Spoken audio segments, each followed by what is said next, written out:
Hello everyone, welcome to my channel, welcome to my basement. I'm Laura, this is Culturing Nonsense, and today I'm doing something a little bit different.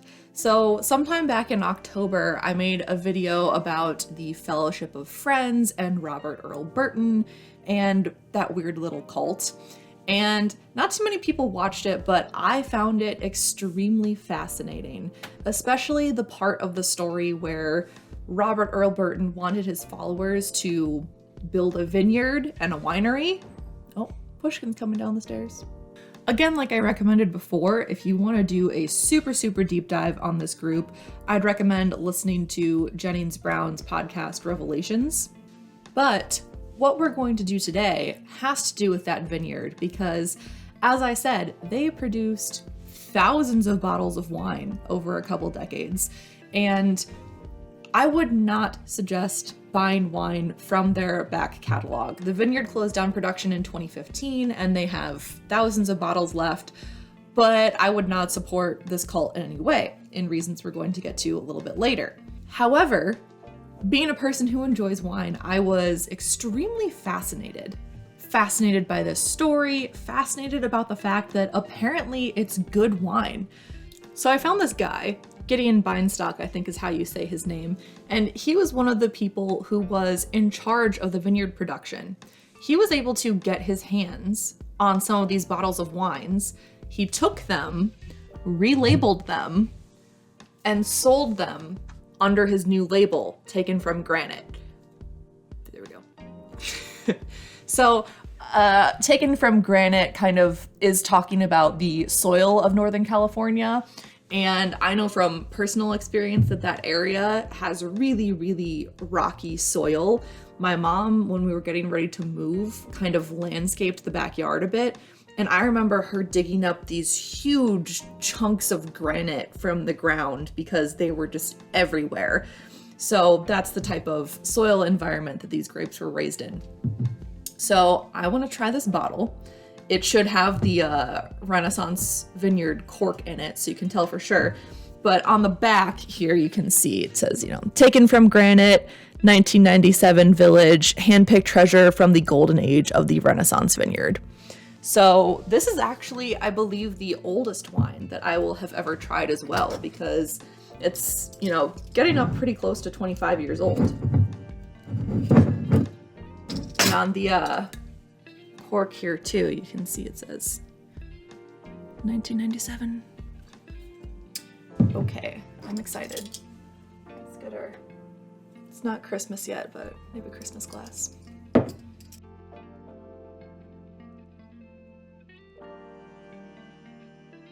Ooh.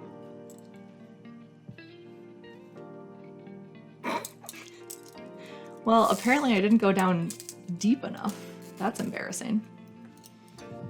Okay, so something embarrassing happened. The cork basically disintegrated as I tried to take it out, which has never happened to me before. I don't know if older wines were made with super soft corks, but I could take a little piece and crumble it super easily. So I managed to get most of it out. I think I saw a couple tiny pieces fall through.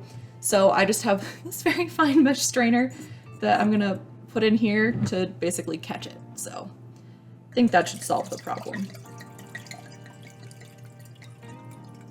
Okay, so we've got a Cabernet Sauvignon here, and honestly, it smells really good to me. So, let's see how it tastes.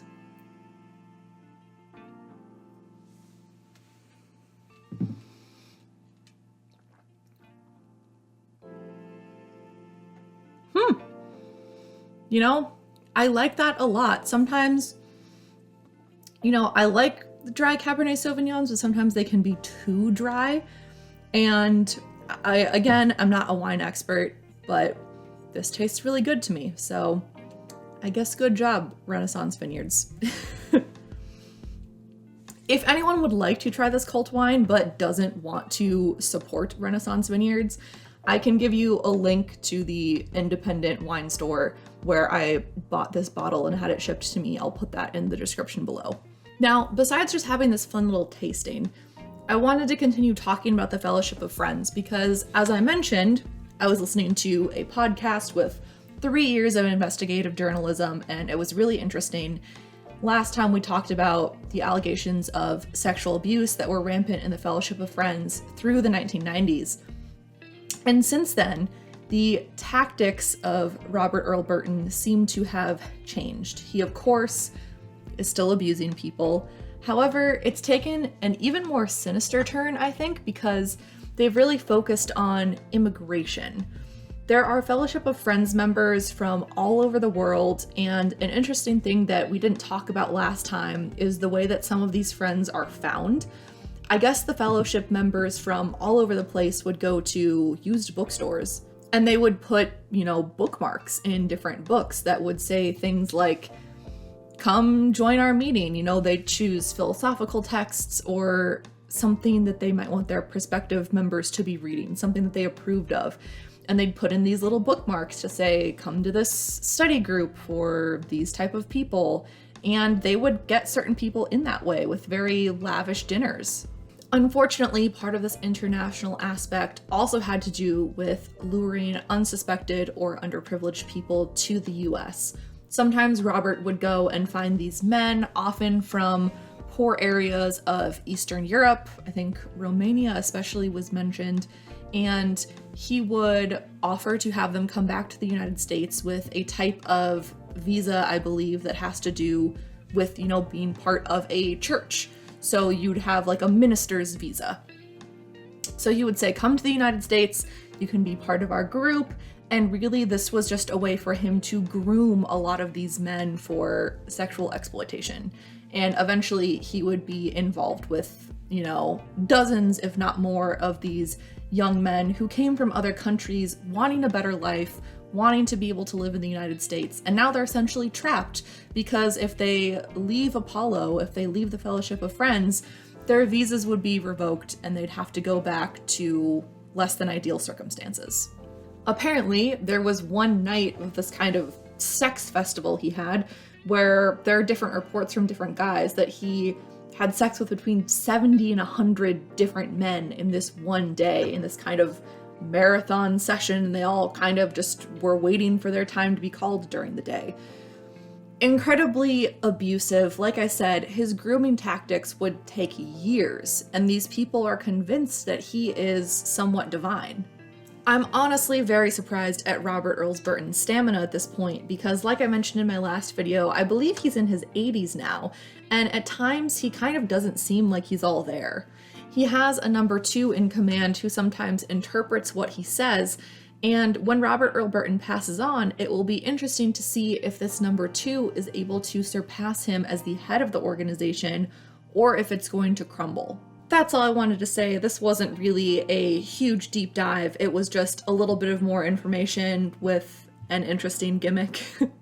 I hope you enjoyed this, and if you'd like to know more information about the Fellowship of Friends, I'll link a bunch of resources down below.